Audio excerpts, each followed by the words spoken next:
전해드린 것처럼 오늘 6차 변론 기일부터는 오전부터 종일 증인신문이 진행이 됩니다. 특히 윤 대통령으로부터 끌어내라는 지시를 받았다는 곽종근 전 특전사령관이 출석해 윤 대통령 측과 공방이 예상되는데요. 손정혜 변호사와 이 부분 자세히 짚어보도록 하겠습니다. 안녕하십니까? 네, 안녕하세요. 안녕하십니까? 네, 윤석열 대통령에 대한 탄핵 심판 6차 변론 기일 오늘 진행이 되는데 그동안은 오후 2시부터 시작이 됐는데 오늘은 오전 10시부터 진행이 된다고요? 그렇습니다. 집중 심리제를 채택했기 때문에 집중 심리제라는 건 신속하고 효율적으로 집중적으로 이제 심리에 임한다라는 겁니다. 그만큼 짧은 기간 안에 이제 집중해서 심리를 해야 되기 때문에 하루의 시간 동안 수회의 어떤 증인에 대한 신문을 예정하고 있는 상황이고 오전에는 1명, 오후에는 2명으로 예정되어 있어서 오늘은 하루 종일 헌법재판관들도 재판을 하는 날이 될 것 같습니다. 예, 그러면 그동안에 있었던 이 절차들과 좀 차이가 있는 건 있습니까?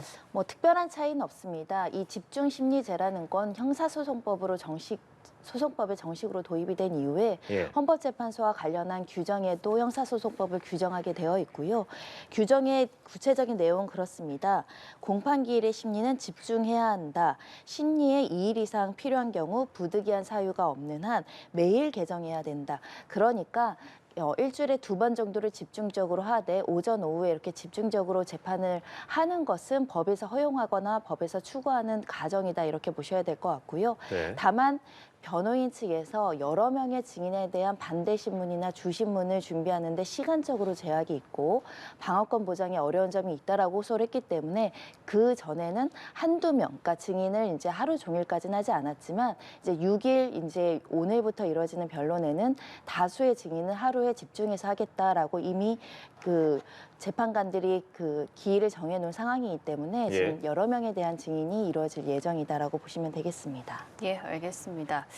그제 열린 5차 변론 기일에서는 이전과는 달리 윤 대통령이 증인에게 직접 신문하는 것은 금지가 됐었는데 이번에는 어떨까요? 마찬가지일 것으로 보입니다. 왜냐하면 윤 대통령에 대한 증인 신문 절차에서 어떤 질의 과정들을 살펴봤을 때 증인 신문이라는 건 사실에 대한 어떤 질의 응답이 있어야 되는데 개인의 의견이 들어간다던가 개인의 생각이 들어가는 것은 이 사실에 대한 증인 신문이 아닙니다. 의견을 강요할 수도 있고 의견을 조명할 수도 있고 그에 따라서 어떤 증인이 객관적인 지위에서 증언을 하는 것이 아니라 상대방의 질문 취지에 유도될 가능성이 있거든요. 그런데 김용현 장관 증인신문 과정에서 윤 대통령이 질문을 했을 때 대통령이 말씀하시니까 이제 생각이 났다라는 취지로 유도된 질문이 나온 경우들이 있었거든요. 그것은 증인의 진술의 신빙성을 깎아내리거나 자칫 잘못해서 사실이 아닌 의견이 증인신문 과정에서 무차별적으로 나올 가능성이 있기 때문에 당사자의 주관적 의견이 개입된 증인신문은 적당하지 않다라고 제안한 것이고 특히 지금 군 장성들은 과거에 윤 대통령으로부터 직접 지휘를 받는 명령체계에 있는 사람이기 때문에 부당한 영향력을 받을 수 있습니다. 그러니까 대통령이 영향력을 행사하지 않더라도 그 직분에 의해서 위압적이거나 어떤 영향력을 받을 여지가 있기 때문에 통상의 모습대로 변호인들이 대리인들이 증인신문을 이끌어 나가는 것이 맞을 것 같습니다. 그렇다면 이제 김용현 전 장관이 출석했던 지난 4차 변론 때는 윤 대통령이 이 신문을 직접 했습니다만 그 결과로 봤을 때 헌재에서 제한을 둔 거라고 보면 되는 겁니까? 그렇습니다. 적당하지 않은 면이 있기 때문에 당연히 당사자에 의한 증인 신문을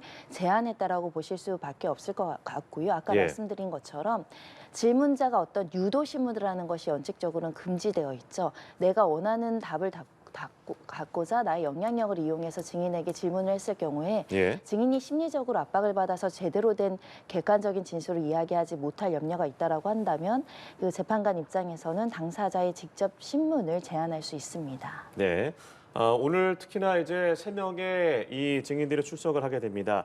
오전 10시 반에는 김현태 특전사 707 특임단장 그리고 2시에는 곽종근 육군 특전사령관 그리고 3시 30분에는 박춘섭 대통령실 경제수석이 이 증인으로 출석해서 진술을 할 것으로 보이는데 이것은 이제 시간이 조금은 또 변경이 될 수도 있을 것 같습니다. 일단 가장 주목되는 게 특전사령관 곽종근 사령관인데 지금까지 계속해서 이 국회의원을 끌어내라는 지시가 있었다라는 것을 일관되게 진술하고 있잖아요. 어떤 점을 주목하면 좋을까요? 네, 진술의 일관성이 유지되는지 그리고 법정에서 직접 선서해서 윤 대통령으로부터 들은 내용을 직접적으로 진술할지 여부가 관건인 것 같습니다. 왔습니다.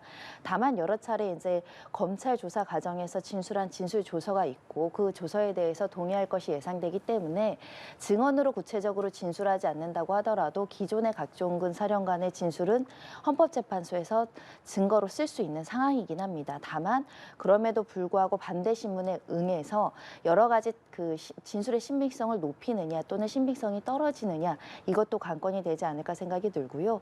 곽종근 사령관 같은 경우는 중요한 진술이 윤 대통령으로부터 직접 비아폰으로 지시를 받았다는 점을 여러 차례 일관되게 주장하는 상황입니다. 예. 특히 국회 의결 정족수가 차지 않도록 빨리 문 부수고 들어가라는 취지, 그리고 의원들을 끄집어내라는 취지는 이 헌법재판소의 탄핵 심판의 가장 중요한 사실관계이기 때문에 이 부분에 대한 진술이 일관되고 구체적으로 신빙성 있게 유지되는지 굉장히 중요한 증거가 될 수 있을 것 같고요. 예. 국회 측 증인입니다. 다만 현재 구속 기소된 상황이기 때문에 본인의 변호 전략에 따라서는 진술 거부권 행사를 일부는 또 할 가능성도 배제하기는 어렵습니다. 예, 알겠습니다. 네, 지난 5차 변론 기일에서 윤 대통령 측과 의견이 엇갈렸던 인물이 홍장원 전 국정원 차장이었거든요.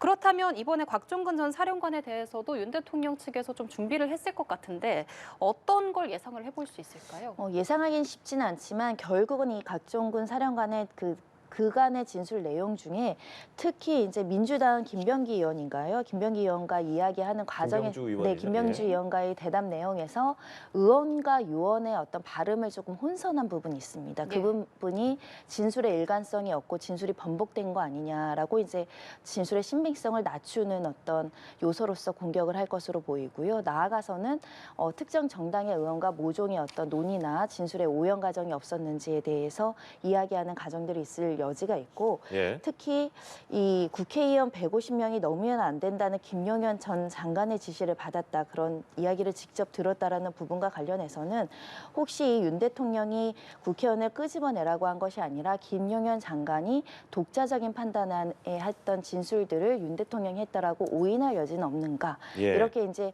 어느 선에서 윤 대통령의 행위가 아닌 김용현 전 장관의 지시 아니었는가 이렇게 이제 어떻게 보면 사실관계를 좀 축소하거나 이에 대해서 신빙성을 낮추는 전략으로 반대 신문을 준비할 것으로 예상되는 상황입니다. 예, 이 의원이냐 요원이냐가 오늘 가장 좀 주목된 부분이기도 합니다.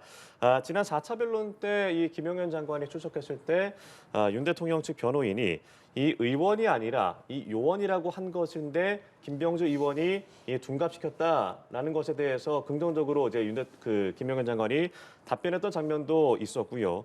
하지만 이 그제 있었던 국조특위 청문회에서 곽 전 사령관은 다시 한번 재차 반박하기도 했습니다. 이 부분을 헌재에서는 어떻게 좀 바라볼까요?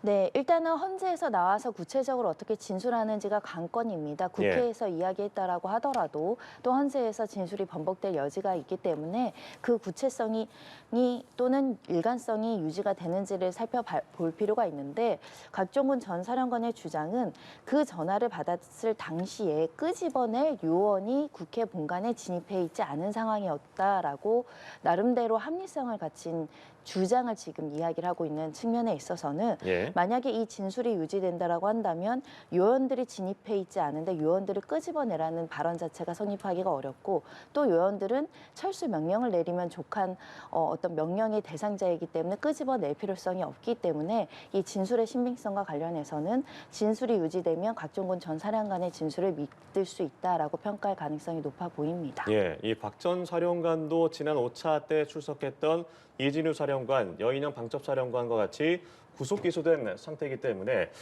답변 자체를 거부하거나 제한하는 가능성이 있지 않나라는 생각도 드는데 이 부분은 좀 어떻게 보세요? 그럴 가능성 배제하기 어렵습니다. 다만 전면적으로 진술 거부권 행사하지 않을 것으로 예상되는 점은 본인 스스로 여러 차례 구체적인 행위에 대해서 반복적으로 국회나 언론을 상대로 이야기를 하고 관련된 사실관계에 대해서 비교적 일관된 주장을 하고 있기 때문에 구태 헌법재판소에 나와서 이걸 부인하거나 회피하지는 않을 수 있습니다. 없습니다. 다만 이 주요 내용 이외에 그러니까 본인의 형사상 책임과 관련해서 이 비상 개헌과 관련한 윤 대통령의 지시가 위법했는지 또는 그 상황 판단에 대해서 어떤 경위가 있었는지에 대해서는 다소 윤 대통령 측과 입장을 같이 하는 진술이 나올 가능성도 배제하기는 어렵습니다. 왜냐하면 이런 지시를 받았다라는 것은 객관적인 사실로 하더라도 본인이 이 지시의 위법성을 몰랐다거나 상황 판단을 하기 어렵다고 한다라던가 또는 다른 경위로 이렇게 군대 내에 이렇게 질서 유지 차원에서 이렇게 병력을 투입해야 된다라고 생각했다라고 한다면 이 내란의 어떤 고의를 부정하거나 내란죄의 위법성을 인식하지 못한 정상적인 근무 행위, 그러니까 내가 군인으로서의 어떻게 보면 명령을 수행하는 측면에선 정당한 행위를 했다라고 주장할 여지가 있기 때문에 다소 이 사실관계 이외에는 국회나 대통령 측과 어떻게 보면 좀 일정 부분 불일치하는 진술, 국회 측 증인이긴 하지만 국회 측이 입증하고자 하는 반대 취지로의 증인 신문도 이루어질 가능성도 있습니다. 예, 지금 곽정근 특수전사령관을 제외하면 남은 증인 2명은 윤 대통령 측에서 신청한 증인입니다. 우선 김현태 707 특수임무단장은 부대원들이 모두 김용현 국방장관에게 이용당한 가장 안타까운 피해자이다라고 주장을 했었거든요. 실제로 707 부대 군병력을 군대에 투입하는 데 지휘를 했던 인물이기도 한데 어떤 점이 쟁점이 될 거라고 보십니까? 네, 윤 대통령 측에서 이렇게 증인을 신청했던 이유는 국방위 현안질에 나와서 이런 질문이 있었습니다. 새벽 5시 넘는 시간경에 본 의원을 왜 체포하지 않았느냐라고 이야기했을 때 이 김현태 특임단장이 의원에 대한 체포 지시는 받은 바 없습니다. 이런 진술한 바가 있거든요. 이 진술은 윤 대통령 측에서는 유리하다라고 이제 판단하는 것입니다. 즉 의원에 대한 체포 지시는 내려간 바 없지 않느냐. 그러니까 국회의원들을 끄집어내라는 곽종근 사령관의 진술은 사실과 다르다는 것을 이제 반박하기 위해서 김현태 특임단장을 증인 신청한 것으로 보이지만 하지만 김현태 특임단장은 이미 앞서서 스스로 기자회견을 통해서 소위 말한 양심 선언을 먼저 했었죠. 국회 공세 지시를 받았다, 본관에 진입하라는 지시를 받았다라고 이야기함으로 인해서 국회에 어떻게 보면 군 병력에 대해서 진입을 하라는 지시를 받았다. 그리고 곽종근 사령관으로부터 국회의원들 150명이 넘어서는 안 된다는 지시를 받았다. 그러니까 일부는 윤 대통령 측에는 불리한 내용 또는 일부는 또 유리한 내용이 혼합돼서 나올 가능성이 있는 상황이다. 이렇게 보시면 될 것 같고요. 두 가지, 본관에 진입한 목적이 무엇이냐. 윤 대통령은 질서 유지라고 이야기를 하지만 지금 곽종근 사령관이나 김현태 특임단장은 의원들의 의결 활동을 방해할 목적이라는 취지로 나올 것으로 예상이 되거든요. 이와 관련한 사실관계에 대한 공방이 있을 것 같습니다. 예, 사실 김현태 특임단장 같은 경우에는 언뜻 봐서는 윤 대통령 측에 좀 불리한 그런 증언들을 계속 해왔던 것으로 보이는데 윤 대통령 측의 이 증인으로 신청한 이유가 뭔지도 궁금합니다. 네, 아까 말씀드린 것처럼 국회의원들에 대한 체포의 채자도 꺼낸 적이 없다라는 것이 대통령 측의 일관된 주장입니다. 그 주장을 일부라도 뒷받침하는 진술이 아까 말씀드린 현안 질의 과정에서 저는 의원 체포 지시는 받은 바 없습니다. 즉 국회의원 회관에 진입한 군병력 707 특임 단장은 체포는 받은 바 없는데요. 이거는 이제 굉장히 유리하다라고 판단하기 때문이라고 보이지만 다만 체포 지시를 명시적으로 하지 않는다고 하더라도 국회를 봉쇄해서 국회의원들이 진입을 하지 못하게 해서 결론적으로는 의결권 행사를 하지 못하게 하는 것은 계엄해제 결의를 방해한 행위로 간주할 수 있거든요. 그러니까 종합적인 평가를 재판관들이 해야 되는 상황입니다. 그럼 국회 측에서는 주신문을 할 때 어떤 점을 좀 집중적으로 물어볼 것으로 예상하십니까? 그 당시 국회의원들이 국회의관으로 모이는 목적은 계엄해제를 결의하는 것을 목적으로 했을 것인데 그것을 방해한 것이 사실인 것인가, 그 방해에 대한 지시를 직접 대통령이 했고 김용현 장관이 대통령이 명을 받아서 했는 것인가, 그리고 그 당시에 군 인력을 얼마나 동원했는지에서 서로 입장이 다르죠. 윤 대통령 측에서는 수백 명 남짓이라고 이야기하지만 검찰 공소장에는 1,000명이 넘는 숫자입니다. 그 규모나 그 규모가 동원되는 목적, 그리고 각각의 부대가 배치받은 임무가 무엇인지에 대해서 국회 측에서는 질문할 것으로 예상되는 상황입니다. 예, 그리고 오늘 또 다른 증인이 대통령실 박춘섭 경제수석입니다. 사실 이 비상경과 관련해서 많이 언급된 인물은 아니기 때문에 나와서 어떤 진술을 할지가 궁금한데 야당의 예산 삭감으로 정책이 제대로 작동되지 않아서 비상사태에 준하는 상황이었다라는 점을 강조할 것으로 보이는데 어떤 좀 진술들이 나올 것으로 예상하십니까? 네, 경제수석과 관련해서는 전국적으로의 어떤 경제 분야에 대한 최고의 어떤 정보를 갖고 있는 지위에 있기 때문에 윤 대통령 측에서 계엄의 정당성, 합법적인 계엄이다라는 것을 주장하기 위해서 신청한 증인입니다. 즉 비상계엄 요건을 살펴보면 헌법에 이런 표현이 있습니다. 행정 기능이 마비되거나 사법 기능이 마비돼서 정상적인 어떤 업무를 수행하기 어려울 때는 비상 조치로서 비상계엄을 선포할 수 있다. 이런 취지인데 여기서 이제 경제수석이 이야기할 거는 국회가 예. 예산을 여러 군데 예산을 대폭 합감하거나 하는 조치로 인해서 사실상 행정부의 기능이 마비되는 수준이 아니었겠느냐. 이런 질문을 통해서 그렇다면 이 정도의 수준에 이르면 대통령이 가지는 긴급조치권으로 비상계엄령을 선포할 수 있는 상황이 아니었느냐. 이런 부분에 있어서 비상계엄 자체가 적법하다, 위헌적이지 않다라는 주장을 박준섭 경제수석의 입을 통해서 할 것으로 예상되는 상황입니다. 예, 저희가 지금 현재 이 서울구치소의 모습도 보여드리고 있습니다. 윤석열 대통령 지난 5차 변론 기일에서는 이 2시로 예정됐기 때문에 지금 이제 나오는 시간과 좀 달랐습니다만 당시에는 12시 17분에 서울구치소를 출발을 해서 12시 40분에 도착을 했습니다. 한 23분 정도 소요가 됐는데요. 오늘은 10시로 예정이 된 만큼 잠시 후 이제 곧 출발을 할 것으로 보이기 때문에 저희가 화면들 계속 보여드리면서 계속해서 대담을 이어가도록 하겠습니다. 윤석열 대통령 이 변론기일에서 지난 5차에 출석한 이진우, 여인영 전 사령관들을 이 공소장 내용과 관련해서 본인의 재판 유불리도 따져봤을 것 같은데 헌재 재판에서 이 증언이 앞으로 진행될 윤 대통령 형사재판에서 검찰 협의 입증에 어떤 영향을 줄지도 궁금한데요. 네, 일단 검찰에서는 헌법재판소에 증인신문이 녹화된 영상물과 그리고 그와 관련한 기록을 확보할 것입니다. 그렇기 예. 때문에 만약에 해당 증인이 진술이 엇갈리거나 번복하는 경우나 또는 진술을 회피한다고 한다면 이 사람이 어떤 증언을 했을 때 그 신빙성을 약화시키는 자료로 활용할 가능성이 매우 높다. 즉, 윤 대통령 측이 신청한 증인 중에 나와서 진술을 회피한다라든가 진술의 일관성이 유지되지 않으면 이 사람들이 역시 형사재판을 받을 때 증인으로 나와서 윤 대통령 측에 유리한 진술을 하거나 윤 대통령의 무죄의 주장을 뒷받침하는 주장을 한다고 하더라도 진술의 태도를 종합해서 봤을 때 진술이 일관성이 없다거나 헌법재판소에서 진술을 회피하거나 거부하는 측면에 봤을 때는 예. 진실한 태도로 증언하지 않고 있다. 그 말을 그대로 믿기 어렵다라는 증인의 진술을 탄핵하는 용도로 사용할 가능성이 있는 상황이기 때문에 헌법재판이 끝이 아니라 형사재판까지 염두에서 증인의 어떤 신청 여부, 증인의 어떤 신문 사항 이런 것들을 적절하게 고민해야 됩니다. 예, 13일에 열리는 8차 변론기일에는 앞서 지난 기일에 불출석했던 조지호 경찰청장과 김봉식 전 서울경찰청장이 증인으로 채택이 됐습니다. 만약에 여기서 추가로 증인이 더 늘어나게 된다면 변론기일도 앞으로 더 생길 수 있는 건가요? 재판도 뭐 생물이다 이런 말이 있듯이 변수들이 발생할 여지가 있기 때문에요. 증인을 추가로 채택해서 늘어날 가능성도 있지만 또다시 드러난 쟁점과 추가적인 의견 개진을 살펴보기 위해서라도 변론기일은 더 진행될 가능성이 있습니다. 예. 우리가 앞서서 헌법재판소에서 관련된 어떤 권한쟁의 심판 선고를 하기에 앞서서 또 변론 제기를 하는 상황도 있었다시피 예.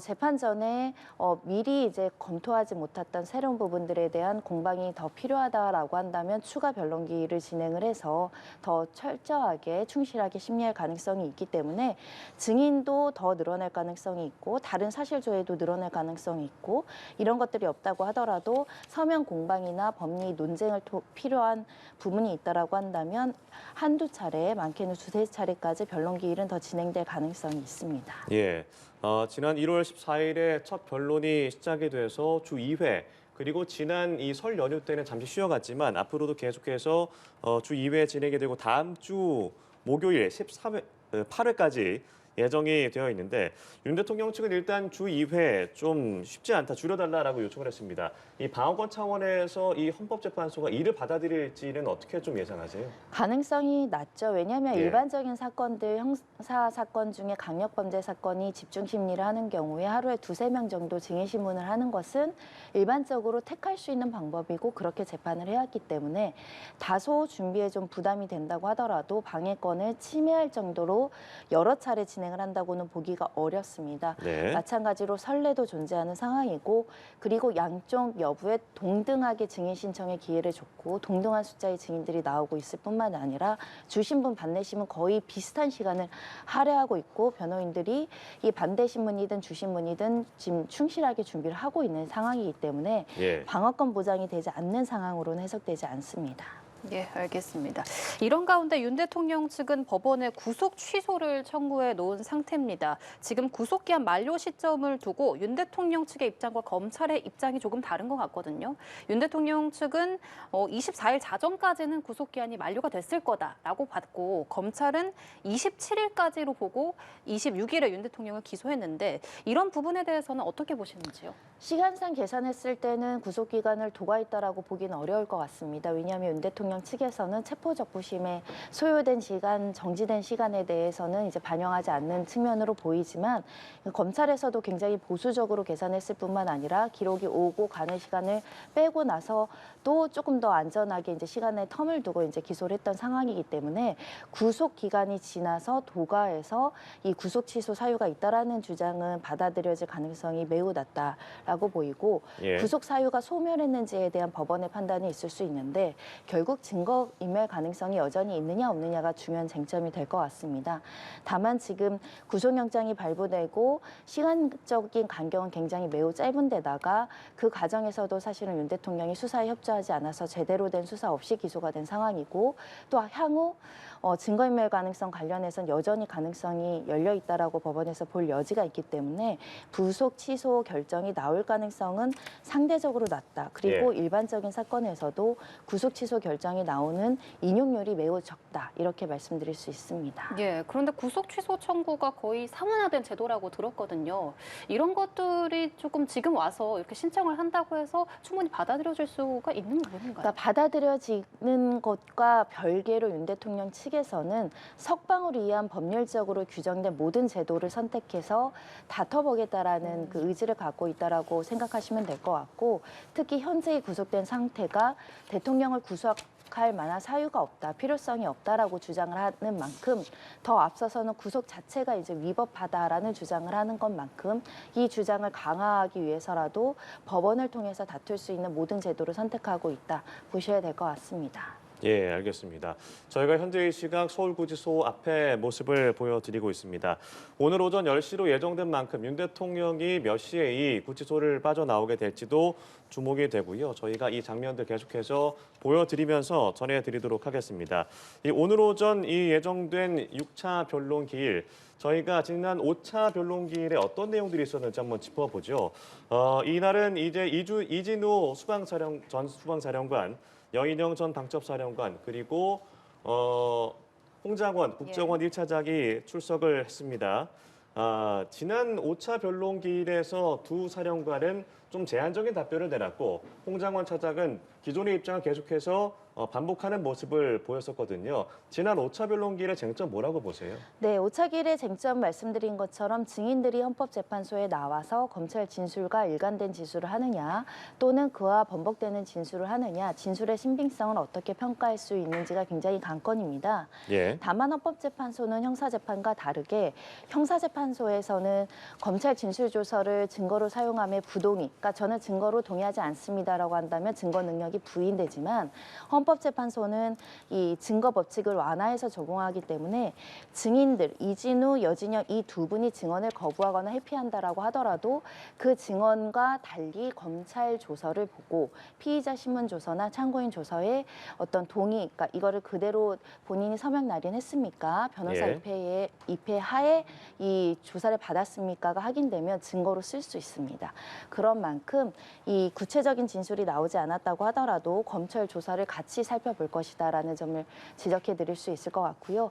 결국은 진술을 회피한다라는 것은 신빙성 여하를 따질 때에는 형사상 자기 부재의 권리가 있긴 하지만 또 구체적으로 자신의 입장을 설명할 기회가 있음에도 불구하고 회피했다는 측면에서는 그 부분에 한해서는 진술의 신빙성을 높게 평가하기는 어렵습니다. 그런 만큼 본인의 어떤 형사상 이해관계에 따라서 진술을 하거나 진술을 거부하는 태도는 재판부에서 해석을 할 것으로 보이고 홍장관과 관련해서는 일부 불일치한 세세한 사실관계에 대한 다툼은 있었지만 주요 부분에 대한 진술은 일관되게 답변을 했다. 그 점은 확인할 수 있었습니다.